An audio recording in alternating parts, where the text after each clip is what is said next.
Hi అండి, ఎలా ఉన్నారు? అందరు బాగున్నారా? ఈ వీడియో వచ్చేసి ఏంటి అంటే నేను 2 బాక్సెస్లో దాచిపెట్టుకుంటున్నాను. ఒకటైతే మనీ బ్యాంక్లో మనీ అయితే దాచిపెట్టుకుంటున్నాను చిల్లర, అండ్ ఇంకోటి వచ్చేసి ఇలాంటి బాక్స్లో అయితే దాచిపెట్టుకుంటున్నాను.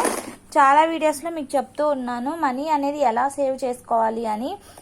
ఇప్పుడున్న ఖర్చుల్లో చాలా మటుకి మనీ దాచిపెట్టుకోవడం చాలా కష్టంగా మారిపోయింది. కానీ మనం ఇంట్లో ఉండే ఆడవాళ్ళం చాలా ఈజీగా మనమైతే రూపాయితో సహా చిన్న చిన్న రూపాయి, 2 రూపాయి, 5 రూపీస్ కాయిన్స్తో సహా మనం దాచిపెట్టుకోవచ్చు. దాచిపెట్టుకొని మనం ఎంత అమౌంట్ అవుతుంది ఏంటి అనేది మనం చూద్దాము. ఇదైతే నేను ఇక్కడ మనీ బ్యాంక్ ఉంది కదా, మనీ బ్యాంక్లో దాచిపెట్టుకున్న మనీ అయితే ఇవన్నీ కూడా ఎక్కువగా అయితే 5 రూపీ కాయిన్సే ఉన్నాయి దీంట్లో. ఇవి మ్యాక్సిమం వచ్చేసి ఒక 500 పైనే ఉండొచ్చు ఈ చిల్లర అంతా కూడా. అండ్ ఈ బాక్స్లో చూద్దాము. ఈ బాక్స్ కూడా మీకు ఇక్కడ వేసి చూపిస్తాను.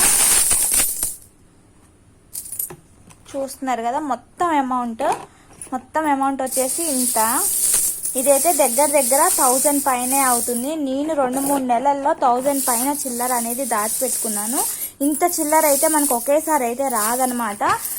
ఒక 4-5 మంత్స్ మనం దాచిపెట్టుకుంటే ఇంత చిల్లర అయితే వస్తుంది. చూస్తున్నారు కదా, ఈ అమౌంట్ 1000 అయితే ఉంటుంది.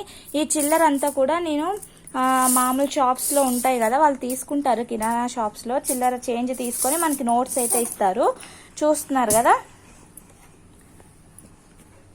మనమైతే లక్షల్లో డబ్బులు అనేవి దాచిపెట్టుకొని సంపాదించకపోయినా కానీ ఇలా చిన్న చిన్న అమౌంట్ అనేది దాచిపెట్టుకోవచ్చు. మనకి చాలా రూపాయి కూడా చాలా విలువైంది కదా, దేనికో ఒకదానికి యూజ్ అవుతుంది. మధ్య తరగతి వాళ్ళు చాలామంది నాలాంటి వాళ్ళు దాచిపెట్టుకోవడం చాలా కష్టంగా ఉంటుందన్నమాట. ఇంట్లో ఉండే ఖర్చులకి, పిల్లల స్కూల్కి, హాస్పిటల్స్కి వీటికే అయిపోతాయి.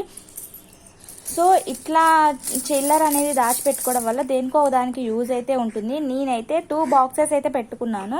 ఒక బాక్స్ అనేది నిండిన తర్వాత ఇంకో బాక్స్ అయితే పెట్టుకున్నాను అనమాట. ఫ్రిడ్జ్ కవర్స్లో కానీ, ఇంట్లో ఉండే ఆడవాళ్ళకి ముఖ్యంగా ఏంటి అంటే ఫ్రిడ్జ్ కవర్స్లో కానీ లేదా వంటింట్లో ఉండే బాక్సెస్లో కానీ అలా దాచిపెట్టుకోవడం అయితే బాగా చాలా సులువైన పద్ధతి కదా ఆడవాళ్ళకి దాచిపెట్టుకోవడం అనేది. సో మనం ఇలా మనీ అనేది దాచిపెట్టుకొని బాక్స్లో ఉంచుకోవడం వల్ల పిల్లల చేతితో కానీ లేదా మనమైనా ఇలా చిల్లర వచ్చినప్పుడల్లా దాచిపెట్టుకోవడం వల్ల మనకి అయితే కొంచెం అమౌంట్ అయితే దేనికో దానికి సేవ్ అవుతుంది. రూపాయి సేవ్ అయినా సేవ్ చేసినట్టే కదా.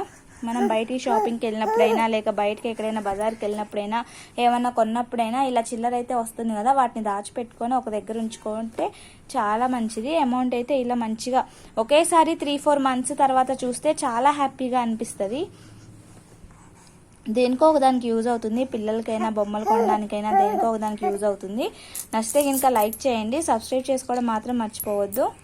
చూస్తున్నారు కదా, ఈ విధంగా అయితే మనం మనీ అయితే సేవ్ చేసుకోవచ్చు. నా మొత్తం అమౌంట్ వచ్చేసి ఇలా ఉందన్నమాట, ఇంత ఉంది.